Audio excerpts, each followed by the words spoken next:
अब मैं प्रमुख पॉइंट पर चल करके आ रहा हूँ, जिसमें आज का टॉपिक यह है कि एकादशी का व्रत क्यों करते हैं हम, एकादशी का व्रत क्यों करना चाहिए।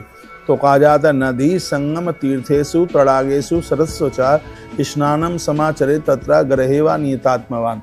कहते हैं घर से बाहर निकल करके किसी ने नदी के संगम पर स्नान करके, सरोवरों में स्नान करके जितना पुण्य प्राप्त किया है, सर्व तीर्थेषु संपूर्ण तीर्थों में पहुंच करके वहाँ स्नान वंदन पूजन करके जितना पुण्य प्राप्त हुआ है किया है, 1/11 का व्रत करने से उतने फल की प्राप्ति हो जाती है।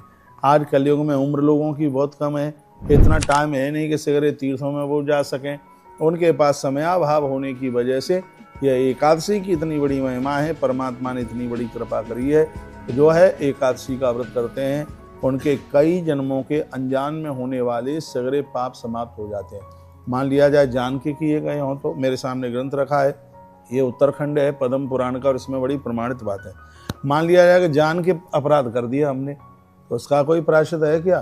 तो इस ग्रंथ में कहा गया है कि जो एकादशी का व्रत करते हैं जान करके भी जो उनके पाप समाप्त हो जाते हैं। कब? भगवान से प्रार्थना कर दे कि भगवान हम ये इस बात का संकल्प लेते हैं अब हम गलती आगे से कभी भी नहीं करेंगे। तो जान करके भी यदि अपराध हुआ है तो यह एकादशी का व्रत उस अपराध को भी समाप्त कर देता है। बस इसमें शर्त यही है कि वह अपराध द्वारा नहीं होना चाहिए। बड़े से बड़ा घोर अपराध भी यदि किसी ने किया हो तो वह भी 11 के व्रत के द्वारा समाप्त हो जाता है। बस शर्त यही है कि अपराध द्वारा नहीं होना चाहिए। काफ़ी लोग प्रश्न करते रहते हैं कि एकादशी का व्रत क्यों करें, काय के लिए किया जाता है। तो मैं आपको कहूँगा, एक जन्म के नहीं सैकड़ों जन्म के, इसमें तो 100 जन्म की बात कही गई है, 100 जन्म में भी यदि हमसे कोई अपराध हुआ होगा तो वह एकादशी उस अपराध को समाप्त कर देती है। वो लोग बड़े भाग्यशाली हैं जो एकादशी के दिन अन्न नहीं खाते। मैंने बोला है कि 11 के दिन अन्न नहीं खाएं। कल मैंने एक कथा सुनाई थी, दक्ष की 2 एक विशेष बेटियां हुई थी, एक का नाम था तारा और एक का नाम था रुक्मिणी। कल ही मैंने कथा सुनाई है। दोनों बहनें एकादशी का व्रत करती थीं। छोटी बहन ने जानबूझ करके एकादशी का व्रत भंग कर दिया। कुछ भी नहीं होता, बस मन साफ होना चाहिए, हम वैसे ही भगवान का भजन कर रहे हैं तो फुलका छोड़ने से क्या हो जाएगा। उसने ऐसा कहा और उसने अपना व्रत भंग किया। बड़ी बहन ने श्राप दे दिया कि जा तू ज्यादा छिपकली बन जा। अब वो रोने लगी, गिड़गिड़ाने लगी, मेरा उद्धार कैसे होगा? कहा जब तू कोई परोपकार परहित परमार्थ करेगी तब ही तेरा उद्धार हो सकता है। तो एक तो स्वर्ग की अप्सरा बनी तारा और दूसरी मृत्यु लोक में आकर के छिपकली बन गई। अब वो सोचने लगी कि मैं कहाँ परहित परमार्थ करूं, और वो बनी सतयुग में छिपकली बनी। उद्धार नहीं हुआ। देखो व्रत भंग करने का अपराध आप देखिएगा। सतयुग में छिपकली बनी, सतयुग पूरा निकल गया, त्रेता निकल गया, द्वापर में पांडव पैदा हुए, वो अश्वमेध यज्ञ कर रहे थे। भंडारे के लिए बड़े बड़े सामान बनाया गया, बड़े बड़े कड़ावों में खीर बनाई गई, नौता दिया गया, दुर्वासा जी के पास नौता भेजा। तो पांडवों ने कहा कि ये नौता दे करके आ जाओ।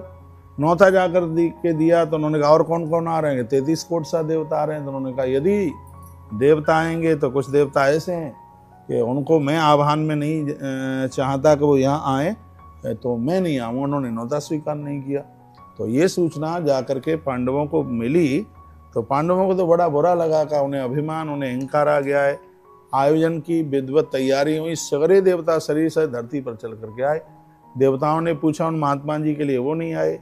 उन्होंने तो ऐसे ऐसे बोला है। तो अब देवता तो फिर बोलते ही क्या, भंडारे की तैयारी हो गई थी और इधर इन महात्मा जी को लगा इन्होंने तो मेरा अपमान किया। तो पंछी का भेष बनाकर उस साधु ने एक सांप अपनी चोंच से उठाया और कड़ावे में डाल दिया, उसमें खीर वाले कड़ावे में डाल दिया।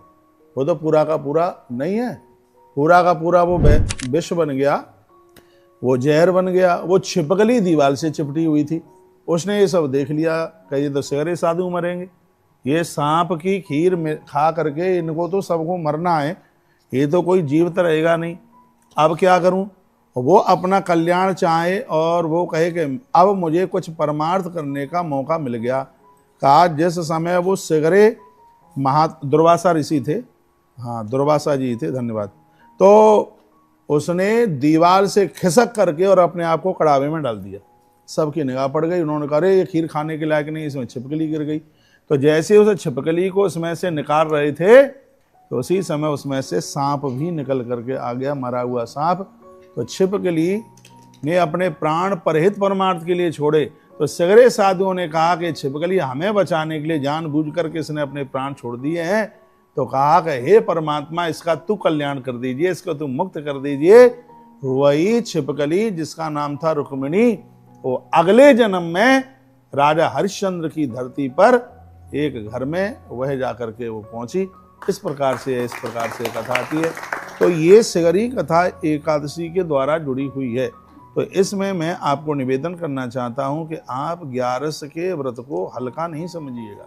तो व्रत धरती पर बहुत हैं, लेकिन जीव का शीघ्र ही कल्याण करने वाला ये व्रत है जिसका नाम है एकादशी का व्रत। जिसने 11 करके उद्यापन किया, कितने बड़े उसने पुण्य कमाए हैं। तो आज का जो चैप्टर है जो आप कथा में आप सुन रहे हैं वो ये है कि एकादशी का व्रत करने से क्या होता है, एकादशी का व्रत क्यों करते हैं। तो उसी की बात हम कर रहे हैं। वामनाय नमस्तुभ्यम परशुरामाय ते नमः, नमस्तु रामदेवाय विष्णुदेवाय ते नमः। कहते हैं कि जो 11 का व्रत करते हैं 24 देवता तो उसकी वंदना करते हैं। वामन भगवान हो, परशुराम भगवान हो, जितने भी 24 अवतार हैं उस स्त्री पुरुष को प्रणाम करते हैं जो एकादशी का व्रत करते हैं। इस ग्रंथ में तो लिखा है शर्मा जी, एकादशी का व्रत करने वाले व्यक्ति के चरण कहीं पड़ जाएं, उसके चरण की धूल लेकर माथे से लगा लो तो कहा गया कि उसकी द्वारका की यात्रा पूरी हो जाती है। द्वारका यात्रा करने का उसे फल प्राप्त हो जाता है।